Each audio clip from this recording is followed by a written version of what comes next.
یہ سورہ توبہ کی آیات نمبر 111 اور 12 ہے۔ ان آیات میں انسان کی زندگی کا مقصد اور اس کو کیسے حاصل کیا جائے، یہ دونوں چیزیں بیان کی گئی ہیں۔ اعوذ باللہ من الشیطان الرجیم، ان اللہ اشتری من المؤمنین انفسهم واموالهم بان لهم الجنہ، بے شک اللہ تعالیٰ نے خرید لی ہیں مومنوں کی جانیں اور ان کے مال جنت کے بدلے میں۔ بے شک اللہ تعالیٰ نے مومنوں کے جان اور مال جنت کے بدلے میں ان سے خرید لیے ہیں۔ یقاتلون فی سبیل اللہ فیقتلون ویقتلون، کس لیے خریدی ہیں؟ کہ تاکہ وہ قتال کریں، جنگ کریں اللہ کے راستے میں۔ یہ جان و مال اب ان کا اپنا نہیں رہا، اللہ نے جنت کے عوض ان سے سودا کر لیا ہے اور انہیں کہا ہے کہ تم اس مال اور جان کو جنگ میں لگاؤ گے اللہ کے راستے میں۔ جب بھی میرے دین کو، میرے قرآن کو، میرے نبی کو جنگ کی ضرورت پڑے گی تو تم اس جنگ میں اپنی جان اور مال کو لگا دو گے۔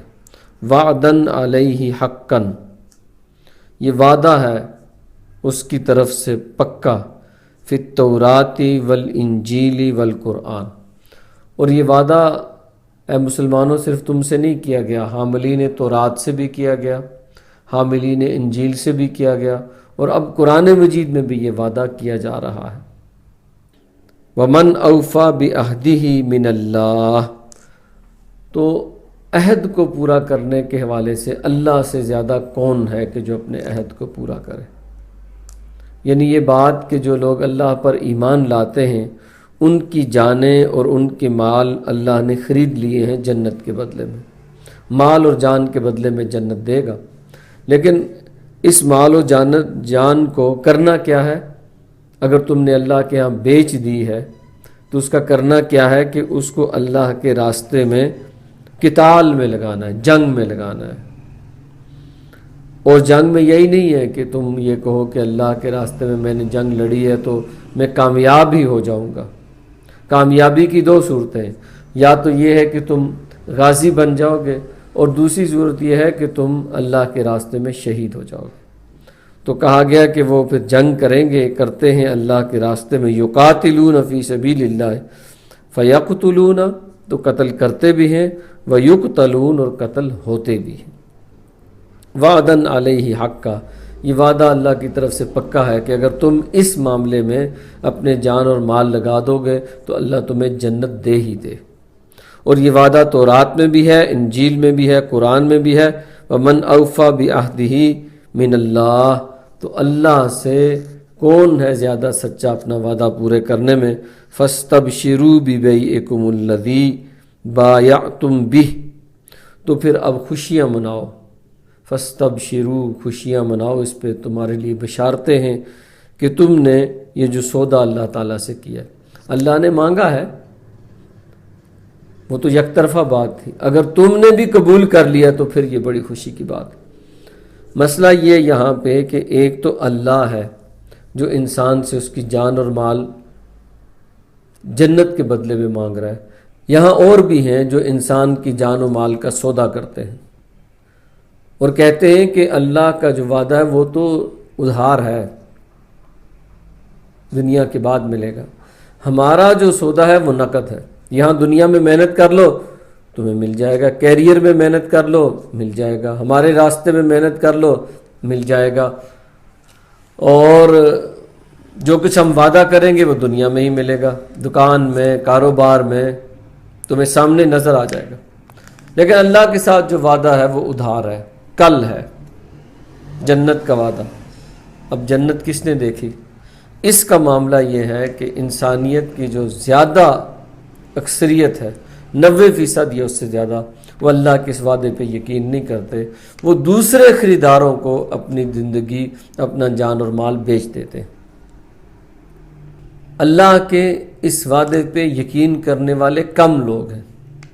اللہ کو اپنی جان بیچنے والے، اپنا مال بیچنے والے بہت کم لوگ ہیں۔ زیادہ لوگ بھروسہ کرتے ہیں دوسرے خریداروں پہ، طاغوت کو بیچ دیتے ہیں، دنیا کو بیچ دیتے ہیں، کیریئر کو بیچ دیتے ہیں، کاروبار کو بیچ دیتے ہیں، اپنی اولاد پہ انویسٹ کر دیتے ہیں، اللہ کو نہیں دیتے۔ تو کہا گیا کہ دیکھو اللہ کا وعدہ سچا ہے، تورات میں بھی کیا گیا، انجیل میں بھی کیا گیا، قرآن مجید میں بھی ہے، اور اللہ اپنے وعدے کو نبھانے میں سب سے سچا ہے۔ فَاسْتَبْشِرُوا، پھر جو مان جائیں وہ یہ تجارت اللہ سے کر لیں تو پھر وہ خوشیاں منائیں۔ وَذَلِكَ هُوَ الْفَوْزُ الْعَظِيمُ، اصل بات یہ ہے کہ یہی اصل کامیابی ہے، یہی ہے اصل کامیابی۔ جس نے اللہ کے ساتھ، اللہ کے اس وعدے کو سمجھا اور اللہ کے ساتھ یہ سودا کر لیا، وہ اصل میں کامیاب ہے۔ باقی جتنے بھی خریدار ہیں وہ، ان کو اگر آپ نے جان بیچ دی، اپنا مال بیچ دیا تو ناکامی نتیجہ نکلے گی، اللہ کو بیچ دیا تو کامیابی نتیجہ نکلے گی۔ اب اس میں معاملہ یہ ہے کہ اگر ہم اللہ کو اپنی جان اور مال بیچتے ہیں تو اللہ نے کہا کہ قتال کرو۔ قتال کیسے کریں؟ جب سے پاکستان بنا 1971 کی ایک جنگ ہوئی، 1965 کی ہوئی، پھر یہ کارگل کی ہوئی، اور پھر ہمارے ہاں جو شہری ریاستیں ہیں ان میں تو جنگ کے لیے فوج رکھی ہے، 8 لاکھ 10 لاکھ 15 لاکھ کی فوج ہے، ٹرینڈ آرمیز ہیں، اور وہ جنگ کرتی ہیں۔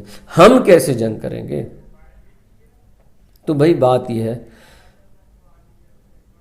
آج آپ فلسطینیوں کا حال دیکھ رہے ہیں، غزہ کا حال دیکھ رہے ہیں، عراق کا حال آپ نے دیکھا، افغانستان کا حال آپ نے دیکھا۔ یہ جنگ آپ پہ مسلط کر دی جائے گی، یہ جنگ آپ کے گھر پہنچے گی، یہ جنگ آ کے آپ کے دروازے پہ دستک دے گی۔ تب یہ جنگ جو ہے وہ صرف آرمی نہیں کرے گی، تب اس جنگ میں آپ کو بھی شریک ہونا پڑے گا۔ تو کیا کریں؟ اس وقت تک بیٹھ کے انتظار کریں کہ جب وہ جنگ آئے گی تو اس میں ہم شریک ہو جائیں؟ نہیں۔ یہ جو فوجی ہوتا ہے، جو آرمی میں چلا جاتا ہے، اس کی سب کی زندگی میں جنگ نہیں ہوتی، لیکن وہ اپنی زندگی مجاہدانہ انداز میں گزارتا ہے کہ اگر کبھی جنگ ہو جائے تو میں تیار ہوں۔ تو وہ اگر کبھی ہمیں اللہ کے راستے میں قتال کا موقع ملے، جنگ ہم پہ مسلط کر دی جائے، جنگ ہمارے گلی کوچے میں آ جائے، جنگ ہمارے دروازے پہ دستک دے دے، جنگ ہمارے گھر میں داخل ہو جائے، تو میں کس طرز پہ زندگی گزاروں کہ اس وقت پھر میں جنگ میں حصہ لے سکوں، اور وہ جو وعدہ میں نے اللہ سے کیا کہ اللہ تیرے دین کو جب بھی ضرورت ہوگی تو میں اپنی جان اور مال دے دوں گا، اس وعدے کو میں پورا کیسے کروں گا؟ تو اس کے لیے پھر اگلی آیت ہے۔ اس اگلی آیت مبارکہ میں 9 باتیں بیان کی گئی۔ جو شخص ان 9 مراحل میں اپنی زندگی گزارے گا وہ ہے کہ جب قتال کا موقع آئے گا تو وہ قتال کر سکے گا۔ جس نے اس طرز پہ اپنی زندگی نہیں گزاری، اس نے خالی خولی وعدہ تو کر لیا ہے لیکن وہ اس وعدے کو پورا نہیں کر سکے گا۔ تو فرمایا گیا التائبون العابدون الحامدون السائحون السائحون الراکعون الساجدون۔ 9 چیزیں بتائی گئی ہیں، ان میں 6 چیزیں ہیں التائبون، توبہ کرنے والے۔ یہ جو شخص اپنی جان اور مال اللہ کو بیچ دے تو وہ توبہ کرنے والا ہے، اپنے گناہوں سے معافی مانگنے والا، ہر وقت توبہ کرے۔ نبی اکرم صلی اللہ علیہ وسلم دن میں 70 مرتبہ یا 100 مرتبہ توبہ کیا کرتے تھے۔ تو جس کی اپنے گناہوں پہ نظر ہو، خالق کی جہاں جہاں نافرمانی ہو گئی ہے وہ اس نافرمانی کا دھیان رکھے اور توبہ کرے۔ العابدون، وہ لوگ کہ جو اللہ کی غلامی میں زندگی بسر کرنے والے ہوں، عبد بن کے رہیں۔ الحامدون، وہ لوگ کہ جو اللہ کی حمد کرنے والے ہوں۔ یہ جو حمد ہے یہ ایک سٹیٹ آف مائنڈ ہے۔ جو شخص یہ سمجھتا ہے کہ اللہ سے سب کچھ ہوگا، اللہ چاہے گا تو کوئی مصیبت آئے گی، اللہ چاہے گا وہ بڑے سے بڑے دشمن سے بچا دے گا۔ اللہ اگر جنگ کے دوران ہمارے پلڑے میں آ جائے، ہماری طرف آ جائے تو ہم جنگ جیت جائیں گے۔ وہ شخص حمد کرتا ہے جو یہ سمجھتا ہو کہ امریکہ بہادر کچھ کر لے گا، جو یہ سمجھتا ہو کہ دنیا کی کوئی اور طاقت کچھ کر لے گی، تو وہ ان کی حمد کرتا ہے، ان کی بات کرتا رہتا ہے، ان کے گن گاتا رہتا ہے، ان کے چرچے کرتا رہتا ہے۔ لیکن جس کے دل و دماغ پہ یہ بات چھائی ہو کہ نو، اللہ کے سوا کوئی نہیں کر سکتا، تو وہ حامدون ہے۔ وہ بس کہتا ہے کہ اللہ ہی سے سب کچھ ہونے کا یقین، اللہ کے سوا کسی سے کچھ نہ ہونے کا یقین۔ تو التائبون العابدون الحامدون السائحون، سائحون روزہ رکھنے والوں کو بھی کہتے ہیں، سائحون جو ہے وہ گھر بار چھوڑ کے باہر نکل جانے والوں کو بھی کہتے ہیں۔ ہر وہ سفر جو دینی تقاضے کے لیے کیا جائے وہ سائح ہے۔ تو وہ لوگ جو دین کے لیے گھر بار بھی چھوڑنے کے لیے تیار ہوتے ہیں، باہر نکلتے ہیں، جاتے ہیں۔ یہ جو فوجی ہوتا ہے، مجاہد ہوتا ہے، یہ ہر وقت گھر میں نہیں پڑا رہتا، اس کو دینی تقاضے کے لیے گھر سے باہر بھی جانا ہوتا ہے۔ تو السائحون الراکعون الساجدون، یہ رکوع اور سجدہ کرنے والا ہوتا ہے، مسجد میں جاتا ہے یا گھر میں بھی نوافل پڑھتا ہے، نمازیں پڑھنے والا ہوتا ہے۔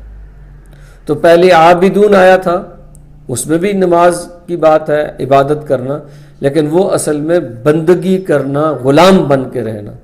اور پھر الراکعون الساجدون، 6 خصوصیات وہ ہیں کہ جو اپنی ذات پر محنت کے لیے ہیں، جہاد مان نفس کے لیے۔ 9 خصوصیات کل بیان ہوئی، ان میں سے 6 جہاد مان نفس کے لیے، اپنی ذاتی اور پرسنل تیاری، اپنی ذات کو تیار کرنا۔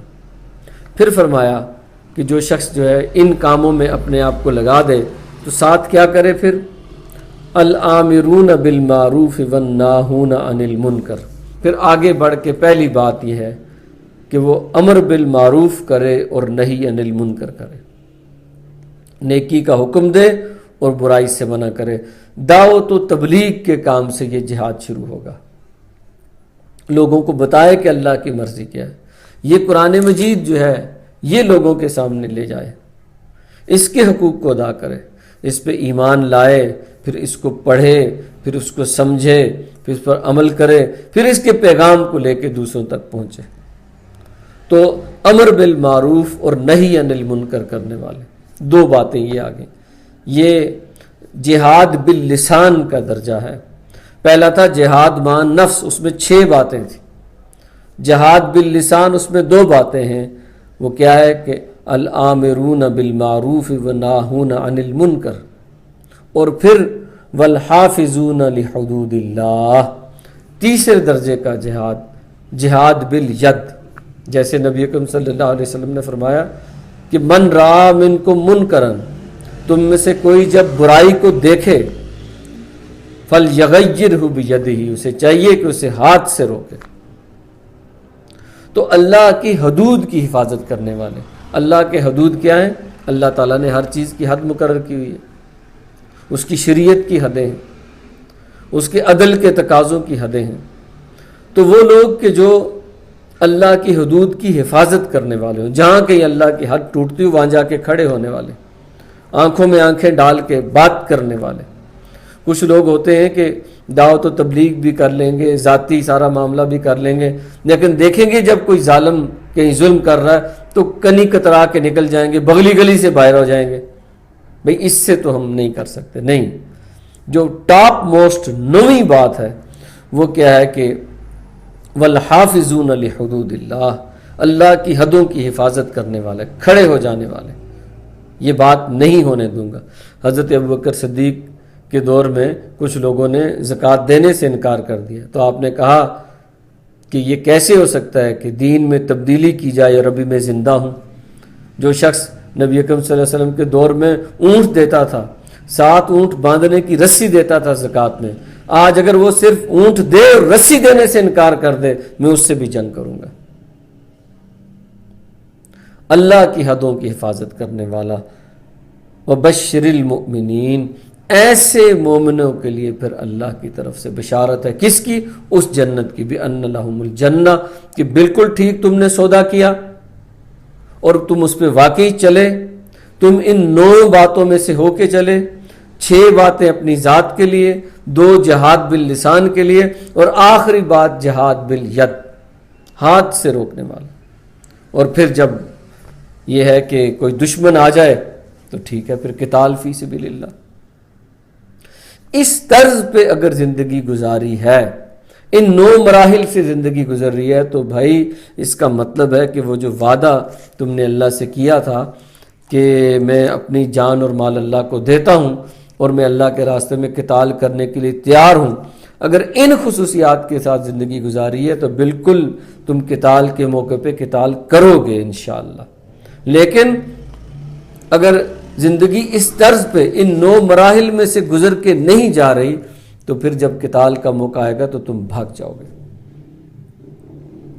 یہ ہے پوری زندگی، کہ زندگی کا مقصد کیا ہے؟ کہ زندگی بیچ دی اللہ کے لیے، جنگ کے لیے بیچ دی۔ پھر کیسے کرنا ہے؟ پھر ان 9 مراحل میں سے زندگی گزارنی، اپنے آپ کو تیار کرنا ہے جہاد کے لیے۔ یہ اگر ہوگا تو پھر مسلمان جو ہے زمانے میں ایک زندہ قوت بنیں گے، پھر ہم اللہ کے نمائندے بنیں گے۔ ابھی تو ہم کیڑے مکوڑوں کی طرح پڑے ہوئے ہیں، جو چاہتا ہے ہمیں روند کے چلا جاتا ہے۔ وہ جو نبی اکرم صلی اللہ علیہ وسلم نے فرمایا تھا کہ ایک وقت ہوگا کہ تم لوگ جیسے دسترخوان پہ ایک دوسرے کو دعوت دیتے ہیں کھانے کے لیے، اس طرح تمہیں مارنے کے لیے ایک دوسرے کو دعوت دیں گے۔ تو پوچھا تھا صحابہ کرام نے کہ اللہ کے نبی کہ ہم تھوڑے ہوں گے؟ فرمایا نہیں، تمہیں ایک بیماری لگ جائے گی، اس بیماری کا نام وہن ہے۔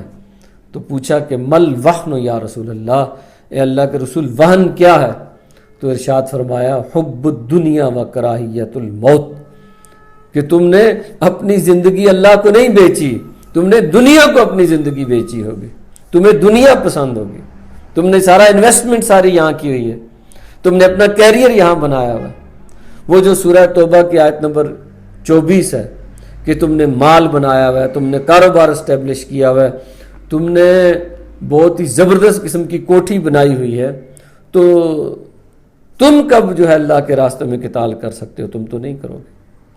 تو وہن ہو گیا تمہیں دنیا سے محبت ہوگی، کیوں؟ انویسٹ جو بہت سارا کر لیے، سارا کچھ لگا جو ادھر دیا، تو یہاں انویسٹمنٹ ساری جب کی ہے تو پھر محبت نہیں ہوگی۔ تو اللہ تعالیٰ اس لیے فرما رہے ہیں کہ یہاں انویسٹمنٹ نہ کرو، جنت کے لیے انویسٹمنٹ کرو، اور میرے ساتھ یہ سودا کرو کہ تم قتال کرو گے اور پھر ان 9 مراحل میں سے زندگی گزارو گے، تو پھر انشاءاللہ تمہیں وہن نہیں ہوگا، تم کامیاب ہوگے، اور دنیا میں تم اللہ کی لاٹھی یا اللہ کی تلوار بن کے جیو گے، اور باطل تم سے ڈرے گا۔